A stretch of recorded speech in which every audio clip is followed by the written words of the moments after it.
जय श्री राम सबको। कैसे हो आप लोग? आई होप सभी बढ़िया होंगे। बॉडी बिल्डिंग में एक ऐसा कंपाउंड है जो बहुत ही ज्यादा अंडररेटेड है बट काफी अच्छे रिजल्ट्स हैं उसके। इसको लोग डेका का छोटा भाई भी बोलते हैं। इसका नाम है एनपीपी। ये एक शॉर्ट एस्टर है, फास्ट एक्टिंग है और थोड़ा सा आपको अलग एक्सपीरियंस देता है एज कम्पेयर टू डेका। आज की हम इस वीडियो में डिटेल में ब्रेक डाउन करेंगे एनपीपी के बारे में, इसके बेनिफिट्स, इसके साइड इफेक्ट्स, इसकी हाफ लाइफ, इसको कौन कौन ले सकता है। और इस वीडियो से आपको ये कंफ्यूजन दूर हो जाएगी कि आपको एनपीपी लेना चाहिए या फिर डेका लेना चाहिए। और अगर आप डेका के बारे में नहीं जानते हो तो मैंने वीडियो बना दी है उसके लिए, आप वो वाली चेकआउट कर सकते हो, लिंक डिस्क्रिप्शन में मिल जाएगा।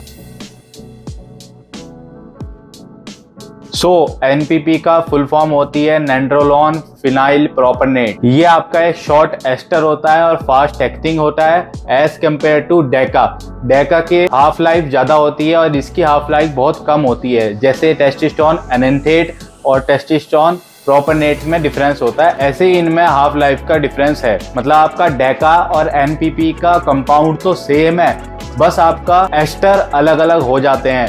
वो आपका लॉन्ग एस्टर है और इसमें आपका शॉर्ट एस्टर डाला गया है। और सबसे पहले बात करें इसके हाफ लाइफ की, तो इसकी हाफ लाइफ 2 से 4 दिन की होती है, इसीलिए इसको फ्रीक्वेंटली इंजेक्ट भी करना पड़ता है। वीक में 3 से 4 बार भी इसको इंजेक्ट करना पड़ता है। सबसे बड़ा डेका और एनपीपी में डिफरेंस यही है कि डेका की हाफ लाइफ 10 से 15 दिन की होती है और जो एनपीपी है उसकी 2 से 4 दिन होती है। एनपीपी पे लोगों को फास्ट रिजल्ट्स दिखते हैं, मींस जैसे डेका को किक इन करने में कम से कम नहीं तो 4 से 5 वीक्स लग जाते हैं, पर एनपीपी में आपका सेकेंड वीक से ही स्टार्ट हो जाते हैं चेंजेस दिखने। आपकी स्ट्रेंथ बढ़ जाएगी, मसल ग्रोथ बढ़ने लग जाएगी। अब बात कर लेते हैं एनपीपी के बेनिफिट्स क्या क्या होते हैं। सबसे पहला है कि ये मसल ग्रोथ बहुत अच्छी खासी देता है आपको। जैसी मसल ग्रोथ आपको डेका देता है वैसी ही मसल ग्रोथ ये भी देता है। सेकंड बेनिफिट है ये आपके जॉइंट में लुब्रिकेशन प्रोवाइड करता है।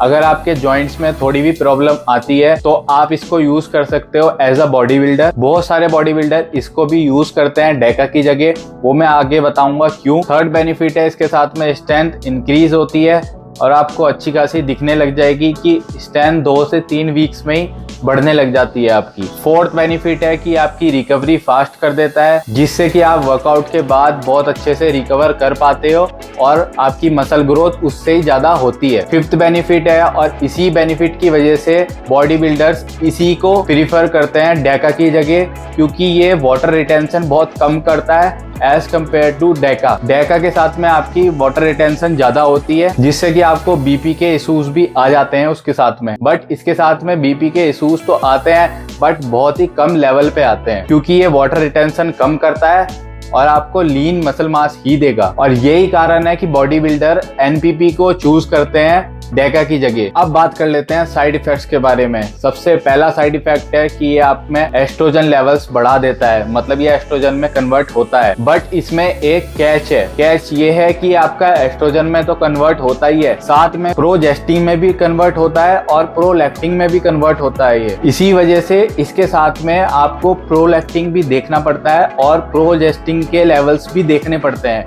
ये चीज कोई भी नहीं बताता है आपको, सब लोग एस्ट्रोजन पे ही फोकस रखते हैं और इसी वजह से एनपीपी के साथ में और डेका के साथ में आपके लिबिडो इश्यूज हो जाते हैं और इरेक्टाइल डिसफंक्शन की प्रॉब्लम भी आती है, क्योंकि लोग इसी पे ही ध्यान नहीं देते हैं। सेकंड साइड इफेक्ट है ये आपका हेयर लॉस कर देता है, आपके एक्ने भी आने लग सकते हैं इसके साथ में, और आपकी स्किन बहुत ज्यादा ऑयली कर देता है ये।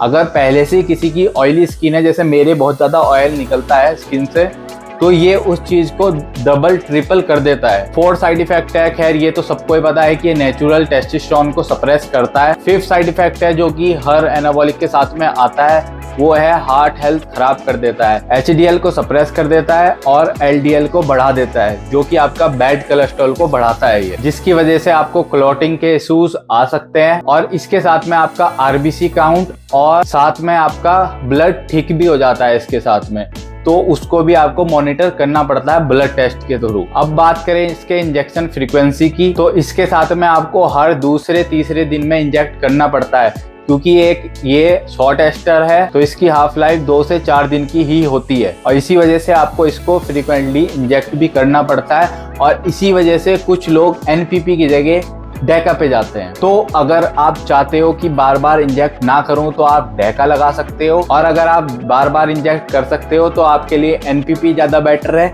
और अगर आपको वाटर रिटेंशन कम चाहिए तो भी एनपीपी लेना पड़ेगा। अगर आपको कोई दिक्कत नहीं है कि वाटर रिटेंशन ज्यादा भी हो जाए और उससे आपको कोई बीपी के रिलेटेड इश्यूज भी नहीं हो रहे हैं तो आपके लिए डेका बेटर है। पर ध्यान ये देना है कि आपको दोनों के साथ में लिबिडो के इश्यूज हो सकते हैं, इरेक्टाइल डिस्फंक्शन के इश्यूज हो सकते हैं, क्योंकि दोनों ही कंपाउंड आपके प्रोलैक्टिन और प्रोजेस्टिन लेवल्स को बढ़ा देता है, जिसको लोग मॉनिटर नहीं करते हैं जल्दी से। तो इनको भी आपको ब्लड टेस्ट में जरूर इंक्लूड करना है अगर आप डेका ले रहे हो। वैसे तो हर कंपाउंड के साथ में भी इन चीजों को देखा जाता है, पर मोस्टली जो चीज बढ़ाता है इन चीजों वो है डेका एंड एनपीपी। अब बात करें पीसीटी की, तो पीसीटी इसके साथ में मैंडेटरी है, क्योंकि जैसे कि आपका नेचुरल टेस्टोस्टेरोन को सप्रेस कर देता है तो वापस से वो सही भी करना पड़ेगा आपको, इसलिए आपको पीसीटी भी करनी पड़ेगी। अगर आप पीसीटी नहीं कर रहे हो, क्रूज पे जाना चाहते हो तो बात अलग है। तो भाई लास्ट में मैं यही बोलना चाहूंगा कि अगर आपको लो वाटर रिटेंशन चाहिए तो आप एनपीपी यूज करो। अगर आपको फ्रीक्वेंटली इंजेक्ट नहीं करना, आपको डर लगता है, तो आप डेका पे जा सकते हो। बाकी दोनों के रिजल्ट सेम आते हैं, बट ये है कि डेका के जो रिजल्ट्स हैं वो थोड़े से डिले आते हैं और एनपीपी के रिजल्ट थोड़े से जल्दी दिखते हैं। बस फर्क इतना ही है, पर रिजल्ट दोनों के आते ही आते हैं। अगर आपको पसंद आई हो वीडियो तो लाइक एंड सब्सक्राइब जरूर करना। मिलते हैं अगले कंपाउंड के साथ में, तब तक के लिए जय श्री राम।